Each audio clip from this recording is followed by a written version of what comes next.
وزیر اعظم کی جانب سے کہا گیا کہ اسمارٹ لاک ڈاؤن کا مذاق اڑایا گیا، تاہم دنیا نے ہمارے اقدامات کو سراہا، اب سب اسمارٹ لاک ڈاؤن پالیسی اپنا رہے ہیں۔ انہوں نے کہا کہ اسمارٹ لاک ڈاؤن کے بعد اسمارٹ جنگل کا آغاز ہو رہا ہے۔ اسمارٹ جنگل میں سینسرز لگے ہوں گے اور کوئی درخت کاٹے گا تو فوری طور پر اطلاع ملے گی۔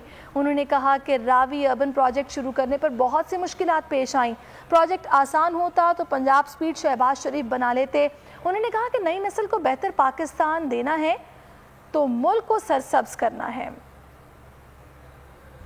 یہ اسمارٹ لاک ڈاؤن لگائے تھے، بہت ساری دنیا بڑی حیران تھی کہ اسمارٹ لاک ڈاؤن کیا ہوتا ہے، مذاق بھی اڑا، لیکن اللہ کا شکر ہے کہ جو کورونا کو پاکستان نے جس طرح ڈیل کیا، دنیا میں مثال دی جاتی ہے پاکستان، ٹاپ 3 ملک ہیں اسمارٹ لاک ڈاؤن کا استعمال کیا۔ اب یہ اسمارٹ فارسٹ بن رہا ہے، یہ جو نئی ٹیکنالوجی ہے، ایک دم سینسر سے پتہ چل جائے گا کہ یہاں پودا یا درخت کاٹا جا رہا ہے، اور پھر درخت کی پوری اوپر سے پتہ چل جائے گا کہ کوئی پرابلم تو نہیں ہے، کوئی درخت اگ نہیں رہے، یا ایکٹ کریں گے پہلے، اور انشاءاللہ یہ جو اسمارٹ فارسٹ ہے یہ پھر ہم سارے پاکستان میں اس کی مثال دیں گے۔ ہمارے بڑی افسوس سے کہنا پڑتا ہے کہ بڑے ہمارے درختوں کی تباہی کی گئی، اور یہ ہمیں پہلے دن سے پتا تھا کہ یہ مشکل ہے۔ اگر مشکل نہ ہوتا تو جنرل مشرف کے دور میں بن جاتا، پلان تو تب ہوا تھا یہ، پھر اس کے بعد PMLN پنجاب سپیڈ شہباز شریف اس نے بنا لینا تھا، لیکن وہ نہیں بنا سکا، کیونکہ اتنے بڑے پروجیکٹ صرف تب کامیاب ہوتے ہیں جب ایک انسان ارادہ کر لیتا ہے۔ 10 ارب درخت کا جو ٹارگٹ ہے ہمارا، جب ہم پہنچیں گے پاکستان بدل جائے گا، موسم بھی بدل جائے گا، کیونکہ جو گلوبل وارمنگ ہے